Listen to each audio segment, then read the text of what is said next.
तारीख थी 28 जून 2009। इंग्लैंड के कैम्ब्रिज यूनिवर्सिटी में एक पार्टी शुरू होने वाली थी। यूनिवर्सिटी के एक हिस्से में रंगीन गुब्बारे लगे थे, गिलास में शैंपेन परोसी जा रही थी, लेकिन कोई मेहमान नहीं था। जिस पार्टी के मेज़बान फिजिक्स के प्रोफेसर स्टीफन हॉकिंस थे। मेहमानों के इंतजार में पीछे लगा बैनर इस ओर इशारा कर रहा था कि आखिर इस पार्टी में किसी की दिलचस्पी क्यों नहीं हो। बैनर पर बड़े अक्षरों में लिखा था, वेलकम टाइम ट्रैवलर्स, यानी कि समय के परे यात्रा करने वाले लोगों का स्वागत है। हॉकिंस ने किसी को भी अपने प्लान के बारे में जानकारी नहीं दी थी। उन्होंने न्योता अगले दिन भेजा। उनका संदेशा था, अगर कोई टाइम ट्रैवलर यानी वक्त के परे यात्रा करने वाला शख्स है तो उनसे अतीत यानी बीते हुए कल में आकर मिले। इस पार्टी में किसी का ना आना क्या बताता है? ये कि वास्तविकता में वक्त से परे यात्रा मुमकिन नहीं।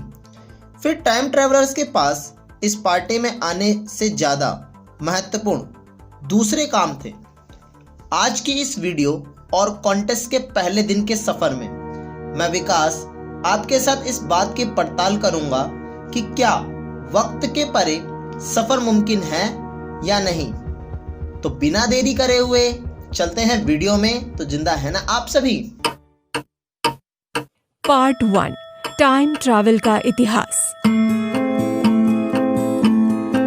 You think, well, time travel has to be an ancient idea. Surely there must be Greek myths.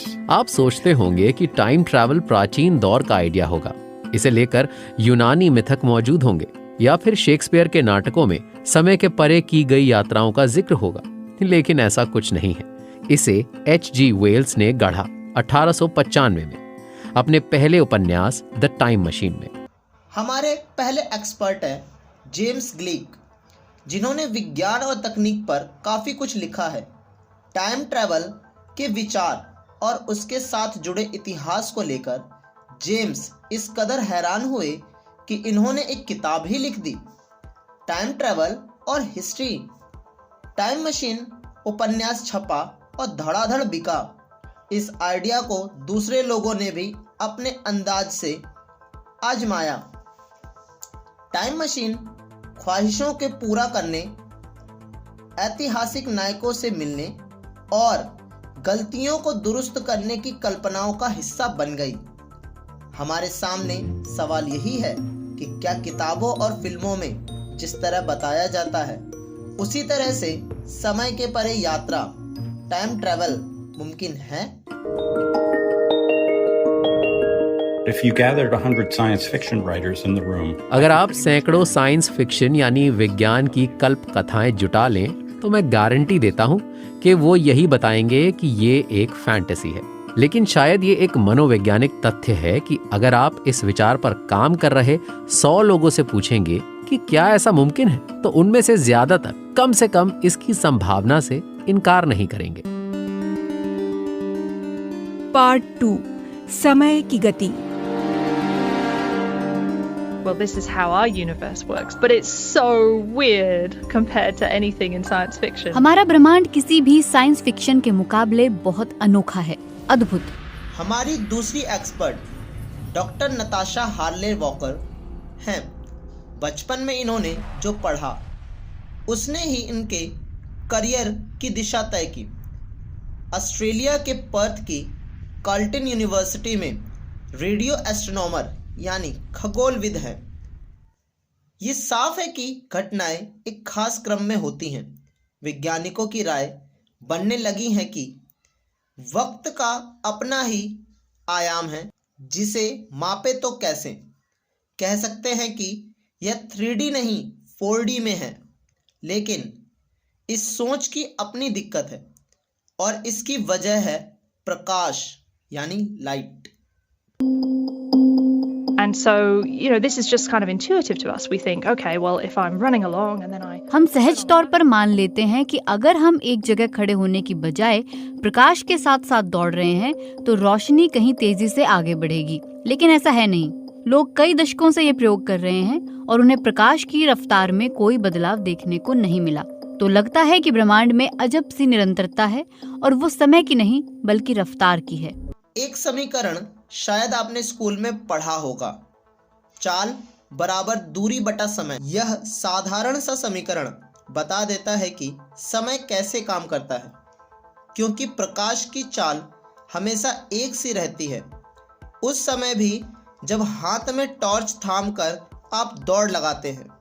मान लीजिए कि आप घड़ी थामकर स्थिर बैठे हैं और आपके दोस्त साथ में बैठे हैं। But then they start moving and they start going. उसके बाद वो चलना शुरू कर देते हैं और वो बहुत तेज जा रहे हैं और वो प्रकाश की रफ्तार के करीब पहुंच रहे हैं। तो आप उनकी घड़ी में कुछ अजब गजब होता देखते हैं। उनकी घड़ी की रफ्तार सुस्त होती लगती है। आपके दोस्त जितनी तेज रफ्तार से आगे बढ़ेंगे, आप देखेंगे उतनी ही धीमी रफ्तार से उनकी घड़ी आगे बढ़ेगी, जब तक कि वो प्रकाश की गति हासिल ना कर ले। आप जानते हैं कि फोटोन प्रकाश का कण है और प्रकाश की रफ्तार से आगे बढ़ता है। Its clock is infinitely slow. For a photon, everything that it ever experiences happens. घड़ी बहुत हद तक धीमी हो जाएगी। फोटोन के लिए ऐसा सिर्फ एक बार होता है। वो एक सितारे की सतह से अलग होते हैं और आकाश से गुजरते हुए धरती पर पहुंचते हैं। ये दिमाग को चकरा देता है। नताशा कहती हैं कि सिर्फ चाल ही समय को नहीं नापती, इसके साथ होता है मास यानी पिंड या द्रव्यमान। ग्रह या ब्लैक होल जैसे बड़े पिंड स्पेस टाइम को बदल देते हैं। जैसे कि हम ट्रैम्पोलिन पर वजन रखते हैं। For humans living on Earth, it means very little. हम धरती के इर्द गिर्द सैटेलाइट कम्युनिकेशन का इस्तेमाल करते हैं। सैटेलाइट 14,000 किलोमीटर प्रति घंटा की रफ्तार से आगे बढ़ते हैं। जीपीएस सैटेलाइट को देखिए, वो स्मार्टफोन के जरिए पता लगा लेते हैं कि आप धरती पर कहाँ हैं। हम कह सकते हैं वक्त की चाल सबके लिए एक सी नहीं होती। अपने आसपास की दुनिया में हम इसे देख सकते हैं। क्या हम इसका फायदा लेकर भविष्य में जा सकते हैं? The speed effect would make them drift by about 7 microseconds a day. रफ्तार का असर हर दिन 7 माइक्रोसेकंड और गुरुत्वाकर्षण का प्रभाव हर दिन 45 माइक्रोसेकंड का अंतर ला देगा। ऐसे में हर दूसरे मिनट जीपीएस सैटेलाइट के वक्त को दुरुस्त करना होगा, नहीं तो सारा नेविगेशन सिस्टम ठप हो जाएगा। हमारी तीसरी एक्सपर्ट है प्रोफेसर कैटी मैक।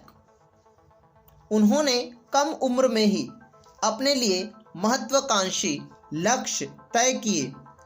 अभी वे अमेरिका की नॉर्थ कैरोलिना यूनिवर्सिटी में एस्ट्रोफिजिस्ट हैं। हम एक सवाल पर बात करते हैं कि अगर जीपीएस सैटेलाइट के लिए वक्त की चाल अलग है, तो क्या इंसानों के लिए इसकी चाल अलग हो सकती है? उदाहरण के लिए इंटरनेशनल स्पेस स्टेशन पर रहने वाले एस्ट्रोनॉट धरती से काफ़ी दूरी पर होते हैं। वे बहुत तेज रफ्तार के साथ हमारी परिक्रमा कर रहे होते हैं। क्या उनकी उम्र बढ़ने पर इसका कोई असर होता है? I don't think I tried to build a time machine. I did try to develop telekinesis. मुझे नहीं लगता कि मैंने टाइम मशीन बनाने की कोशिश की। मैंने टेलीकिनेसिस बनाने की कोशिश की। मुझे लगा कि चीजों को अपनी सोच के मुताबिक चलाना अच्छा होगा, लेकिन पुरजोर कोशिश के बाद भी मैं कामयाब नहीं हो पाई।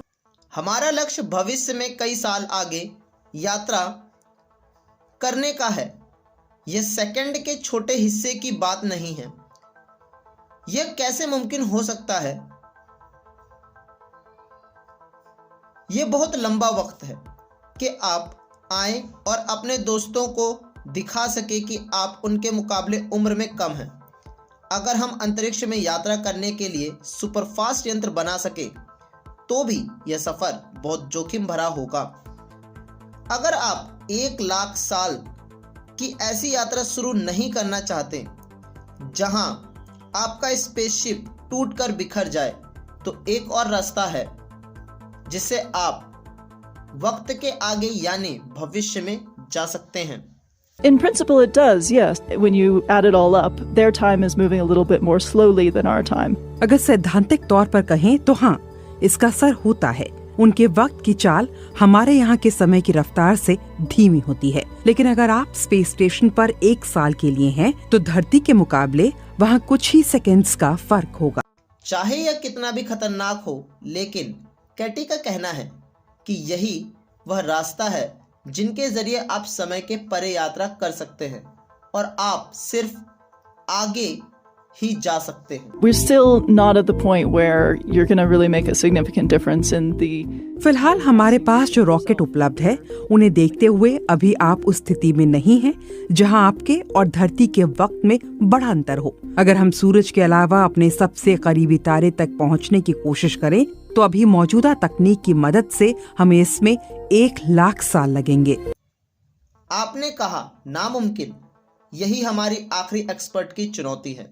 Well, the other option would be to hang out near a very strongly gravitating object. एक और विकल्प ये हो सकता है कि आप किसी ऐसे पिंड के पास रहें जिसका गुरुत्वाकर्षण प्रभाव बहुत हो। मसलन आप ब्लैक होल के करीब जाएं, वहां आप कुछ बरस रुकें और फिर वापस आएं, तो उसका भी वही प्रभाव होगा कि आपका वक्त धरती पर मौजूद लोगों के मुकाबले धीमे चलेगा और आप भविष्य में जा सकेंगे। लेकिन इसमें भी जोखिम है। अगर आप ब्लैक होल के पास चले गए तो हालात खतरनाक हो सकते हैं। समय की यात्रा को लेकर मेरी बचपन की ढेरों यादें हैं। Doctor Luke butcher, Edinburgh university में भौतिक शास्त्री। डॉक्टर ल्यूक इस बात की पड़ताल करते हैं कि क्या हम अतीत की यात्रा कर सकते हैं। ल्यूक जैसे भौतिक शास्त्री यही जानकारी जुटाने में जुटे हैं कि अगर स्पेस टाइम बदल जाए तो क्या ऐसा करना संभव होगा। उससे चीजें कुछ आसान हो जाएंगी। इसकी पहली कल्पना 1930 के दशक में एल्बर्ट आइंस्टाइन और नेथन रोजर ने की थी। Somebody has to be moving fast or close to a gravitational field for time. अगर कोई वक्त की चाल बदलना चाहता है तो उसे तेज रफ्तार से चलना होगा और या गुरुत्व क्षेत्र के पास रहना होगा, लेकिन तब भी आप सिर्फ भविष्य में ही यात्रा कर सकते हैं। हमें अतीत में जाने का कोई रास्ता नहीं पता। कहीं न कहीं हमें लगता है कि ये लगभग नामुमकिन है। सवाल अब भी वही है, क्या टाइम ट्रेवल या समय के परे यात्रा करना संभव है या नहीं। यकीनन ऐसी जादुई मशीनें नहीं हैं जिनका बटन दबाएं और वे हमें समय के परे ले जाए, लेकिन भौतिक शास्त्र बताता है कि हम जहां हैं और जिस तरह बढ़ रहे हैं, समय उसके सापेक्ष आगे बढ़ता है। अगर हम जोखिम उठाने को तैयार हैं तो हम कहानी को आगे बढ़ा सकते हैं, लेकिन जो वक्त गुजर चुका है उसमें वापस लौटना बहुत मुश्किल, सीधा कहें तो नामुमकिन है। हमें यह नहीं पता कि क्या कभी ये हो पाएगा, लेकिन टाइम ट्रैवल को लेकर हमने जो जानकारी जुटाई है वो ब्रह्मांड को लेकर हमारी समझ को और बेहतर कर सकती है। प्रोफेसर हॉकिंस अब इस दुनिया में नहीं है, लेकिन अगर कोई टाइम ट्रैवलर हमें सुन रहे हैं तो 2009 में प्रोफेसर हॉकिंस उनके साथ शैंपेन के साथ इंतज़ार कर रहे हैं। तो कैसी लगी आपको आज की हमारी ये वीडियो? कमेंट सेक्शन का जवाब जरूर देना और लाइक और चैनल को सब्सक्राइब जरूर करना। मिलता हूं ऐसी ही एक नई वीडियो में।